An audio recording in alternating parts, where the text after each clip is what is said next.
Archers just got two brand new legendary commanders in the form of Alp Arslan and Hayam, and as a result of that, they're actually a bit stronger than they've been in quite a while. So today I'm bringing you guys my updated archer guide for Rise of Kingdoms in 2026. But before we jump in, of course, what's going on, guys? Cheers. Now, as you guys know, I'm a sponsored partner creator with Rise of Kingdoms, so if you want more Rise of Kingdoms content, drop a thumbs up down below and use the new hype feature, because it really does help out channels like mine a ton. And you might think you're subscribed, but you're actually not. Double check down below, because we are so close to 100,000 subscribers. All right, folks, let's jump right in here. And the first thing that I want to let you guys know is that you can use the chapters down below to jump to the part of the video that you care about the most. But as I like to do in my troop type guide videos, I just want to quickly touch on the best civilization, the best city skin, and the best formation to use for archers. And honestly, for archers, this is like the easiest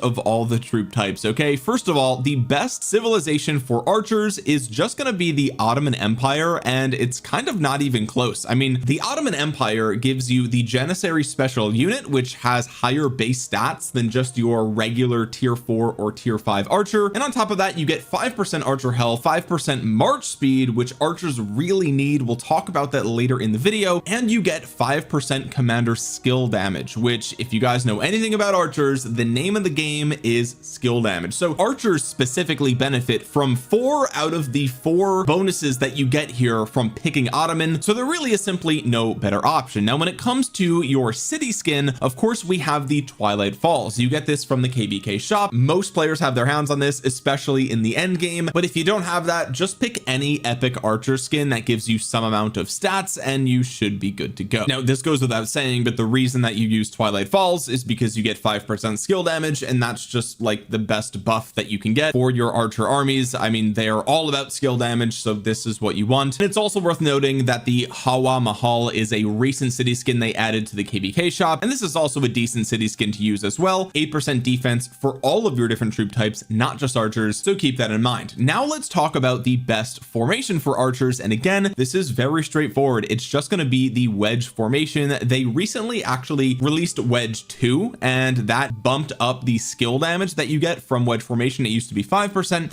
now it's 12%, and now we also have new armaments here. You'll see they have a little 2 below them, and these are all just much stronger than the older Wedge armaments. Okay, now you can mix and match them, so if you're a returning player, don't worry about it, your old stuff can still be used, but Wedge Formation is clearly the way to go, and we probably won't see a new Wedge Formation for at least a year at this point, so you can pretty much lock this in and feel really good about the progress that you make here. Next, let's talk about some KVK1 commander pairings and maybe even KVK2. I'm only going to touch on this briefly because I've discussed this plenty of times in the past, but if you're a brand new player going into KVK1 and you want to specifically use archers, which isn't really the best idea. In fact, I recently made a video that shows all the best beginner commanders to use. Check that video out on the channel if you missed it. But if you wanted to use archers just for fun, for lore reasons, or just to RP or something like that, then you do have a couple of choices. First of all, you could use somebody like Hermann with Sun Tzu. Sun Tzu would be the secondary there, even though he has a better active skill. Or you could use somebody like Kusunoki with Sun Tzu, or of course you could just pair these two archers together. The reason that I talk about Sun Tzu, even though this is an archer guide, is because he kind of doesn't really care that much about your troop type besides his talents, right, and this little bit of health here, but otherwise he just deals 5 target AoE skill damage, and he's got a skill damage bonus. He gives you a little bit of tankiness. So in KVK1, Sun Tzu is just a commander that you can slap pretty much anywhere, and he does really well. Hermann is unfortunately single target damage, but it's a really high damage factor compared to what we see on Kusunoki, who does deal damage over time. And while Kusunoki does have more stats than Hermann, Hermann also has the march speed, and he has a nice rage engine here. So all in all, Kusunoki might perform a little bit better, but Hermann is going to be a little bit faster, so there's a bit of a trade-off there as well. When it comes to legendary commanders that you want to use for KVK1 or KVK2, of course we have to talk about Seong-Gye, and we will discuss him quite a bit even later in the video, so I'm not going to dwell on him too long right now. But in the early game, if you're a whale and you're going for an archer build, you're going to pair him with Thutmose, who is also a 3 target AoE commander who's got some nice stats, a little bit of march speed here. He has sort of an instant proc almost from damage taken, so there's a lot to love about Thutmose and YSG. I would probably do YSG as the primary because his active skill is simply stronger, and he has the skill tree, right? And the skill tree is going to be super important for dealing dealing as much damage as possible. This is kind of the build that I would use if I was going to do a YSG primary. If you don't have Thutmose, then of course you could rock somebody like El Cid, right? He's kind of the OG gold key archer commander. He is unfortunately only single target damage, but he does have a little bit of like a disable here, or a disarm. He has an even better instant proc on the second skill. He has some march speed, which is also really nice here, and deals a lot of damage as his health gets lower. Okay, and he gets faster too, which is really important in KVK1 because you do see a lot of cavalry with Minamoto, with Cao Cao. And then some honorable mentions here of course are Mehmed behind the YSG. He just deals generic AoE skill damage and has a skill damage bonus here, which is really nice. And then of course we have Aethelflaed, right? So you could do something like YSG Aethelflaed. She's just a 5 target half circle skill damage AoE with a really powerful debuff for KVK1. Now going into KVK2, a lot of those pairs stay pretty much the same. Obviously you don't really want to use epics in KVK2 if you can avoid it, so I would still stick with YSG Thutmose, with the understanding that, you know, if you're investing in Thutmose, you're going to be using the commander swap to get rid of him once you finish KVK2, because he's just not good in the end game, unlike YSG, who actually is. And then really the only other commander that's kind of worth talking about in KVK2 would be Cyrus, right? So you would do YSG with Cyrus. That's another choice that you have there. He also has a circular sort of smaller damage over time, which is pretty cool. Now before we talk about the best end game pairings in Season of Conquest and even in Season 3, we do have to just touch on the commander swap event. This is an event that comes around at the end of KVK2, and if you're a new player, you have to take advantage of this, especially as an archer player. I've made entire guides about this event because it only comes around once per character, right? Once per account basically. So you absolutely can't afford to mess this up, whether you're free to play or spender. Like, this is absolutely critical that you take advantage of this. So if you want a more in-depth guide for this, check it out on the channel. But the TLDR is that you're converting all the progress on one legendary to another legendary, and there's a Gathering of Heroes event that comes around at the same time, which lets you get your hands on some new commanders, right? Which ones are available to you really depends on a bunch of different factors and when the event comes around. But basically the number one commander that you want to get your hands on there as an archer player, and really kind of as any troop type player, is Emperor Qin, because he is pretty much the best commander in the game right now. Sun Tzu Prime is the only other commander kind of in that ballpark, I would say, but really I think Emperor Qin is the strongest commander in the game, and he is an archer commander, so you need to get your hands on him. If you only get one commander from the swap event because you're a free-to-play player or whatever the case is, he is your guy. Okay, other great commanders you can get from the swap event would be somebody like Zhuge Liang, if he is available to you in the Gathering of Heroes event, which he might not be. Alp Arslan is probably going to be something you can get your hands on, but I have to double check on that. I think he will be a tier 0 archer if I'm not mistaken, but beyond that, your other best options are commanders of other troop types like King Arthur, for example. All right, with all of that out of the way, let's jump into the best archer pairs in the end game. So Season 3, Season of Conquest. This is probably what a lot of you guys actually clicked on the video for, and if you just used the timestamps to jump to this section, welcome. We're going to go over the single best archer march, the best 2 archer lineups, and the best 3 archer lineups. And for the purposes of this video, these are the other 4 armies that I would probably be considering using if I were an archer main. You could argue flipping around these depending on what you prefer. I've talked in previous videos as to why I prefer this specific infantry setup. Cabs, of course, you could consider something like Attila, or you throw Philip here instead of Hector, but this is an archer video, so I don't want to discuss this too much. If you have slight variations here, that's totally fine. Let's talk about archers. Okay, if you're running a single archer march, I think the most obvious option here is of course Emperor Qin primary with Zhuge Liang secondary, or you could of course run Seong-Gye as the secondary depending on which one you have on your account. For the last I think 2 KVKs, I've actually been running the Zhuge Liang as the secondary for my Emperor Qin, because even though it deals a little bit less damage than the YSG secondary, it also sort of helps everybody else on the battlefield with the debuff on the active skill of Zhuge Liang. So you sacrifice this march's performance a little bit in order to bump up the performance of everybody around you, including your own other marches. So personally, this is my favorite way to run a single archer march, but YSG is a close second for sure. So if you have the YSG, don't invest in Zhuge Liang, just run this one march and you are good to go. If you are running 2 archer marches, that's where things start to get a little bit more interesting. And in order to talk about a 2 archer lineup, we do have to talk about the new commander on the block, Alp Arslan, and a couple of different pairings that we could do with him. Now Alp actually landed in the game while I was on vacation, and so after I got back, I kind of checked in on a couple of different content creators to see what were the test results like, what the consensus was, who the best pairings were. And before I left for vacation, Alp was announced, but he wasn't in the game, and I made a couple of different predictions, things that I thought might be the case. Some of those predictions were spot on, others were completely wrong. So for example, I called out latent power. I said this would probably be really good. Turns out that it actually is, but I also had a theory that you might want to stack a bunch of different sources of debuffs in order to maximize the speed with which you get the benevolence effect on the third skill. Turns out you get this really fast even without any extra added sources, so you don't want to use the dagger or Mora's web. You don't need to get Cage of Thorns here on Hermann. Like, forget that theory entirely. Now, my predictions for best commander pairs for Alp were Hermann Prime and maybe Shajar, because it seems like that was a commander that the devs clearly had in mind when they were building his kit, because there's kind of like a whole section on like healing and true damage and things like that for a lot of his skills, and it turns out that that was kind of right. And ironically, looking through the test results of a bunch of different people in the community, like Chiskel with Cortex, we had Billet, of course, had a really great breakdown of Alp. I think I'm saying his name properly. I always mess it up, I'm sorry. I think Dom did some testing, I think Chadsky did some testing, and it seems like there's a little bit of a split in consensus here, even amongst some of the most reputable players and content creators for this game, which is kind of funny. I feel like that doesn't happen very often. And so what I want to do in this video is kind of give you guys some nuance as to why I think there is a bit of discrepancy between who the actual best pairings are for Alp Arslan. Now, the two different opinions that I've seen floating around the community are that Alp is either best paired with Hermann Prime or with Zhuge Liang. Then you just leave Hermann Prime on the bench and you use your YSG behind your Emperor Qin, and then you're good to go. And I actually think both of these commander pairs have some merit to them, so we have to get into the nuance as to why some people are saying one pair is much better and why some are saying the other is much better. But let's start with the Hermann Prime pairing, because for me, this pairing is the one that I actually think makes the most sense. And if I do go all in and invest in Alp, this is probably going to be the one that I test first. Now, in this case, you probably want to do the Alp as the primary commander, mainly because of latent power and the rage regeneration that you get here in the tree. On top of that, there's some timing with the pierce stacks that you apply with Alp. You kind of want to apply the pierce as soon as possible, and so having him as primary will do that. The reason for that is because the benevolence effect here on Two-Headed Eagle will spread that to different nearby enemies, and you want the pierce effect to be spread as much as possible. The benefit of the Hermann Prime as the primary is that the support tree is just more tanky, right? I mean, really, that's pretty much it. It recently got a buff and it's just more tanky. There you go. I would be willing to bet though that Alp is probably going to be the primary here, even though his active skill is not AoE, which is typically not great for combat where you're going in and out. Oftentimes you want the primary to be AoE, but this synergy here is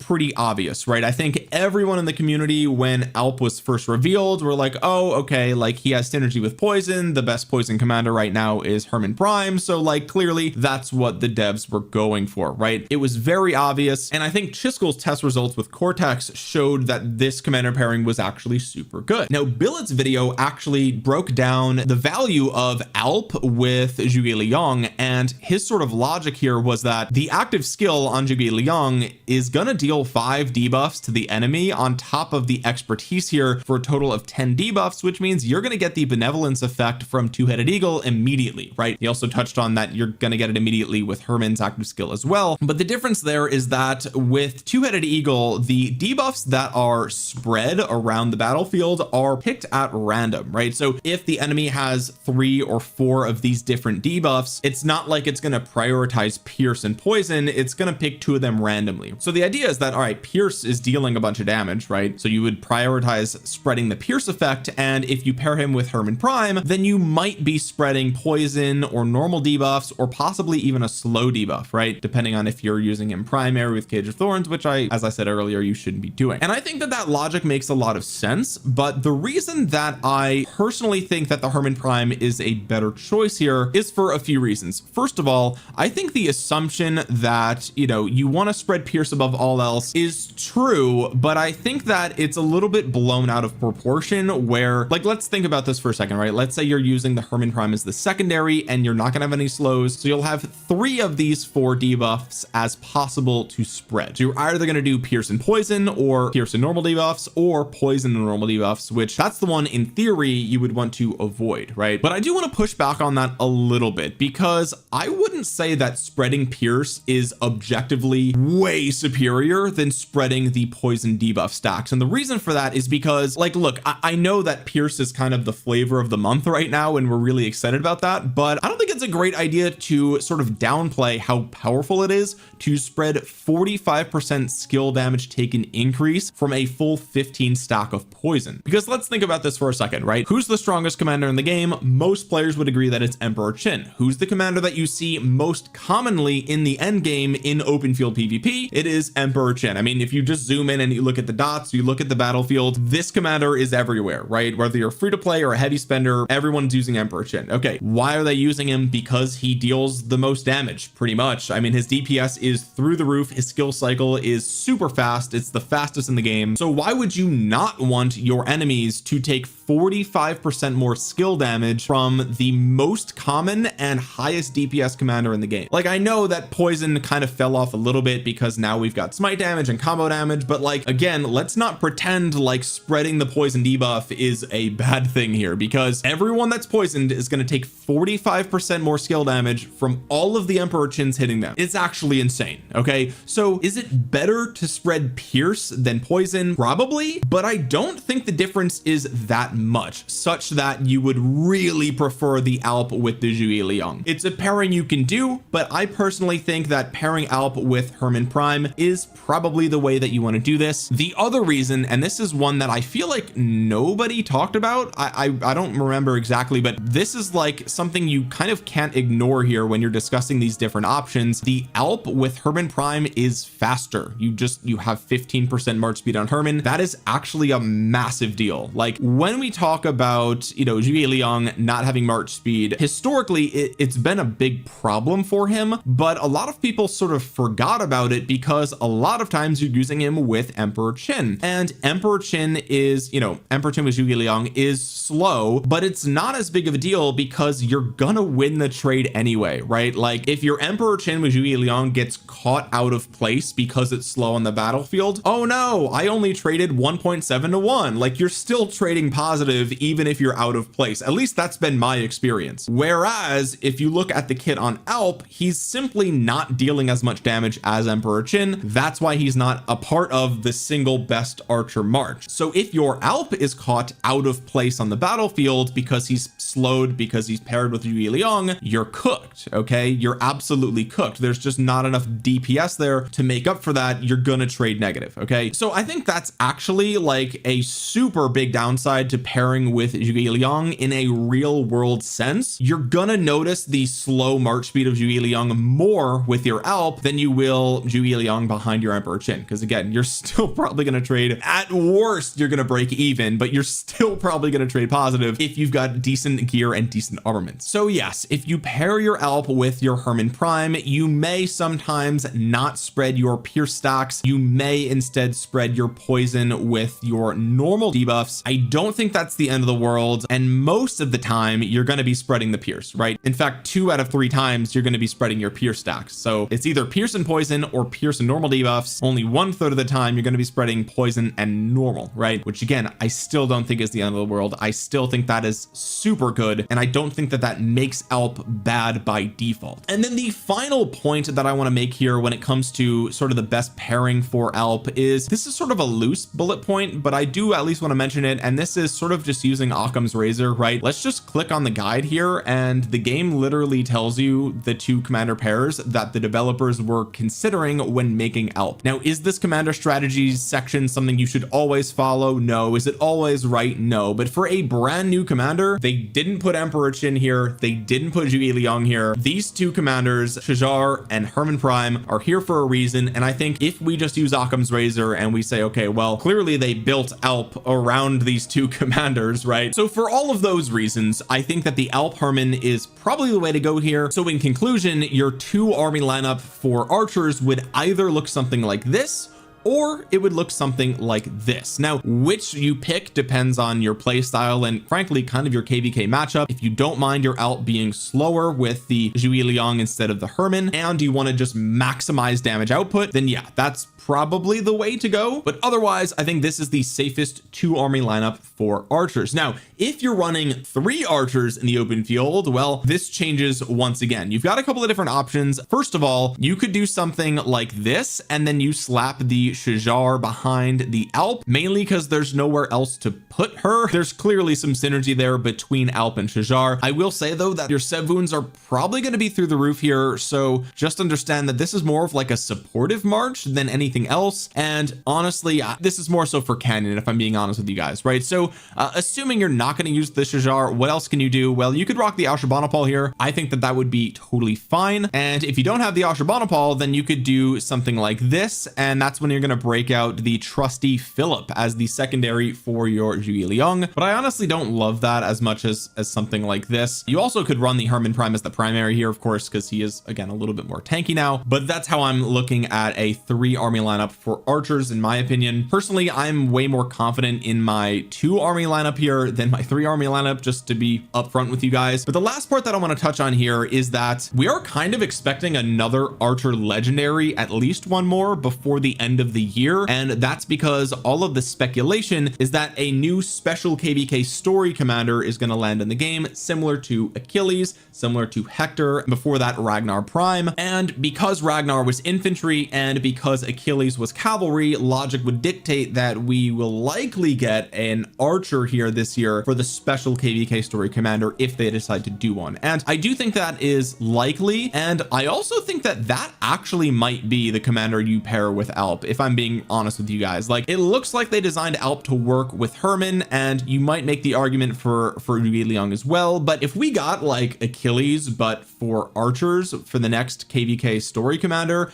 then almost certainly that would be the best commander pair here, or you would definitely run that with Emperor Qin, right? I mean, that would just be absolutely busted. But an AoE skill damage commander that doesn't have any other debuffs, so that way you can guarantee that you spread the tier stacks, and a commander that has some march speed, I think that would actually be the best pair for Alp Arslan. But we're gonna have to wait and see. Now, we also just heard about a new leadership legendary commander coming into the game, Vercingetorix. I mispronounce that every single time, apparently, according to the comments, but we don't know the skills of that commander yet, so I don't want to speculate. But what I will say is that they do have a shielding mechanic, and so I mean, maybe that will work here. I don't know how much that would actually scale. It's possible that if they're very tanky and very fast, that you actually would put them here and you would actually run this. But again, I'm really going off into the speculative territory now, so yeah, I just wanted to point that out. It's at least worth keeping on your radar. And to wrap up the video, let's quickly talk about some of the best equipment that you can use for archers in Rise of Kingdoms. And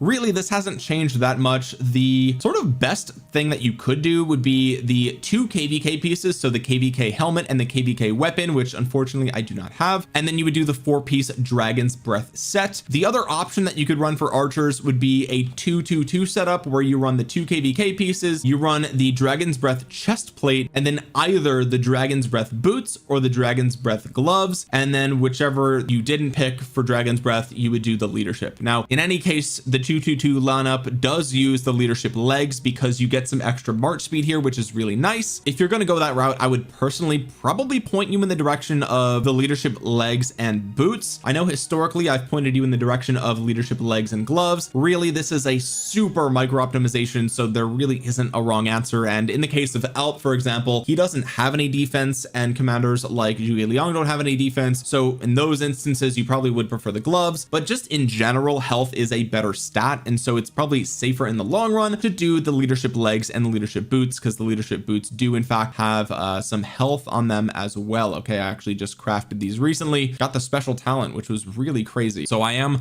really looking to dip my toes into a 6-army lineup and flesh it out with 2 archers, 2 cavs, 2 infantry. I think that's the sweet spot for my account, but it's just going to take some time to get there. I'm not ready to use this until I get it to at least tier 4, if not tier 5 would be preferable. But those are kind of the best sets of gear that you can use. There is the gold key chest piece that you could use as well, but I would argue that that is not sort of the meta here. When it comes to the best accessories for your archers, Emperor Qin historically does not need the Horn of Fury. Okay, I had no better place to put this. I actually have quite a few horns, and so I have it here, but you do not need this, especially if you're running him with Zhuge Liang. You might need it if you have bad luck with the rage engine on Seong-Gye, but for most players, the best 2 accessories for Emperor Qin are going to be the Ring of Doom and also the Pendant of Eternal Night, which gives you more skill damage. For your other archer armies like Alp or whatever your 3rd archer army might be, the best accessories are the tried and true, right? You're either going to do the Ring ring with the horn, or you're going to do the pendant with the horn. Either way, the horn is going to be there for pretty much everybody besides Emperor Qin. The rage engine is just too good. Anyway, guys, with that being said, if you made it all the way to the end of the video, consider dropping a thumbs up on it. It really does help out the channel a ton. Use the new hype feature if you haven't already. I believe it's only on mobile. Comment down below your thoughts on archers right now in 2026. Do you think that they're in a really good spot, or do you think that Alp is pretty underwhelming? And do you think we're going to get a special archer KVK commander this year? Let me know down below. And while you're down there, double check to make sure that you're subscribed. You might think you are because you've seen a ton of my videos, but you're actually not. And sometimes YouTube unsubscribes you automatically. That actually happened to a friend of mine that I know in real life. I know he was subscribed and I know he has no reason to unsubscribe. So just double check down below. And with that being said, guys, thank you so much for watching. This has been Omniarch. I'll talk to you guys again soon. Peace.